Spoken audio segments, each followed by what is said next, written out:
Well, I put that back up there for the time being so when we can use the washer and dryer in here. Swept all that stuff up, cleaned it up because lots of the drop blowing insulation came down. I'm leaving my ladder over here and some of my stuff here that I used. And we're going to go up in here and I'm going to talk a little bit more about this.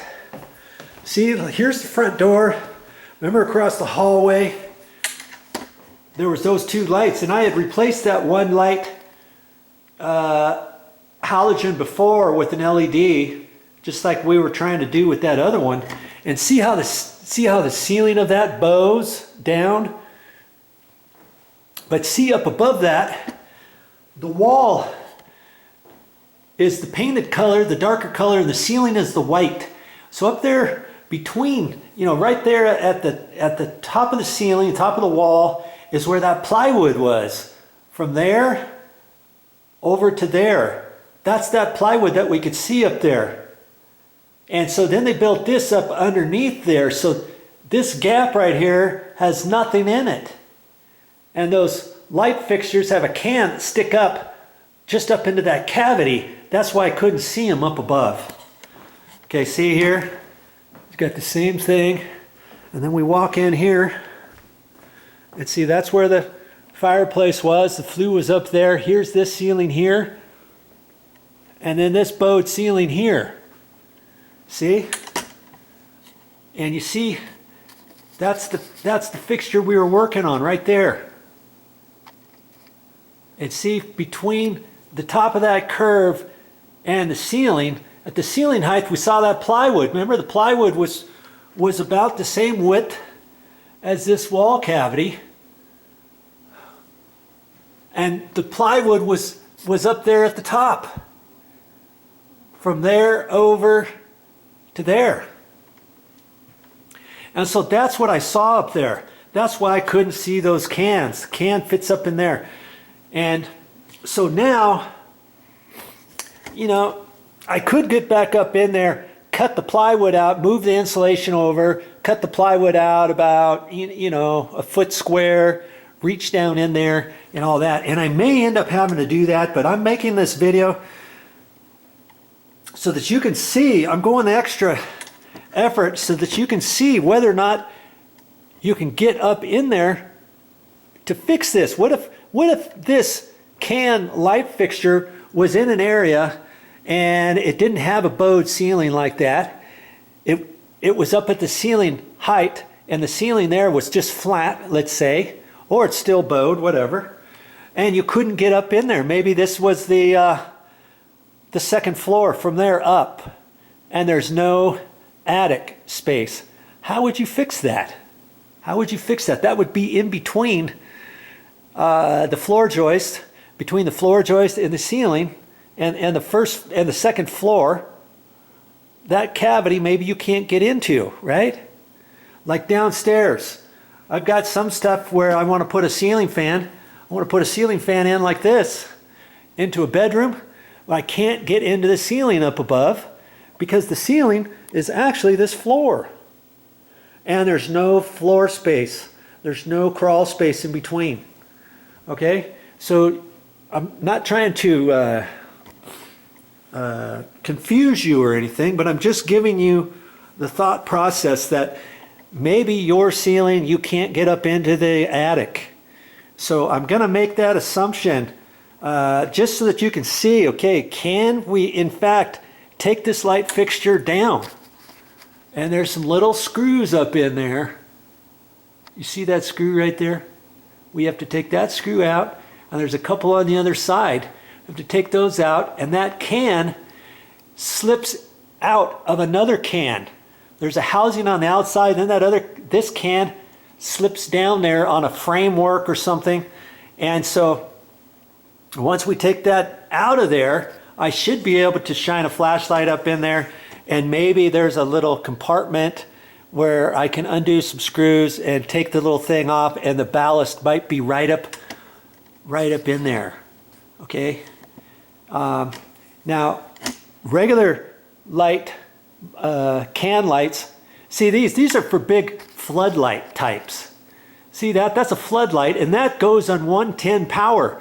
So there's no ballast. Well, this is a halogen, and these halogens, and see, I might end up saving this because I thought it was burned out. This is a 50 watt, and I replaced it with the 7.5 watt LED, and I put it up there, and it's not working, okay?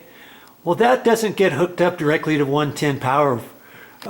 There's got to be a little ballast in there in between that and the power. So I know it's up in there, okay? But if you have other can lights, let's look at some other small ones. Okay, here's some little smaller ones, and these are almost the same size as the one that I'm working on, okay? I turn that on, but see, this is a big bulb, which tells me that's hooked up probably to 110 power, okay? And those probably don't have a ballast either. You got any fluorescent tubes, like 4-foot tubes, those have a ballast on it. And little ones like this that are halogens. If this was a little bulb with the screw-in threads at the bottom, and it's an actual light bulb, like those were in there. See, these are actual light bulbs. There's no prongs on those. Those unscrew just like a regular light bulb, okay? And the big ones up on the ceiling, whenever you see those big ones, you know, those are big, huge bulbs. Those are floodlights, floodlight bulbs, okay? And that's hooked up to 110, and those just work like a regular light bulb. Well, these don't work like a regular light bulb. That's why I know there's a ballast in there. And the electrician and the framers really did us a disservice, didn't they?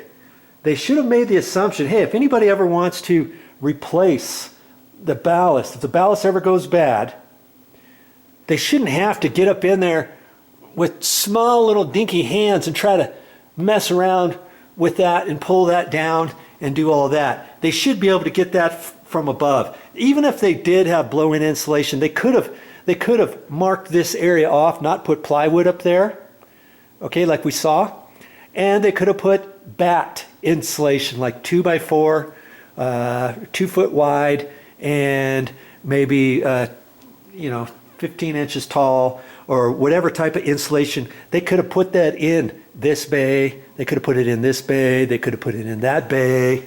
You see what I'm saying? I'm calling this a bay between here and here, but the joists go along there or across this way, whatever. They could have put insulation in here. That was a batt insulation. They could have put batt insulation over here, where these bulbs, where these are, okay? They could have done that, and they should have done that. They weren't thinking about it. They didn't care, and they're like, oh well, 99 out of 100 times, anytime one of these halogen bulbs go out, it's the actual bulb. Well, dabbity nabbit, not always is that the case. Mommy had a house in Chicago, and she had a bulb, and I replaced the bulb, and it wasn't that. It was a little ballast. Well, it wasn't a can light like this. It was in a little pancake box, and it was only a ½ inch tall. And then there was a cover plate on it, and then there was a track that fit on there, and the bulb fit on the track light or whatever, and the bulb, it wasn't the bulb. Actually, it was a little standalone trim, and the light came out from there, and it was on an angled arm, and it wasn't the bulb. And so I had to take that whole top bit out. I had to fish out this little ballast. It was very small. I had to go down to the a light fixture, a lighting company that just sells light fixtures and stuff. You've seen them. And I had to go to there, and they had to order me a special little ballast to fit in there. And then I replaced the ballast, and voila, it worked. Same thing I've got to do here. So my next step is I'm going to take this can down. It's going to be really tricky because the sheetrock is hanging over this one edge on the outside. I'm going to have to trim that off a little bit. You can see I don't have much room. See where it's been painted? The darker color, that's as far as the trim goes. On that side, it's fine, see? That's going to slip right down. But over here, it's sticking on it. I just have to trim it a little bit. It's not very much. I'll get up there and trim that. Then I have to take that down. So that's my next step. So, but before I do that, I've got to make sure I'm careful here. See, we've got a nice TV here. We've actually got it on a scissor deal here. And so I can push the TV in a little bit. And either way, I've also got a moving mat out in the garage, and I'm going to bring that in here, put that on, and drape it down over there. Last thing I want to do is accidentally drop something or scrape that or something. I'm going to have to put my ladder up over here again. And I'll just have to be real careful about that. You want to check out your surroundings and make sure you've got everything properly protected before you start the work. Okay, so I'm going to get set up, and then I'll start working on that can and try to take it out of there. Well, that's all I got for this time, but I'll be back with more videos.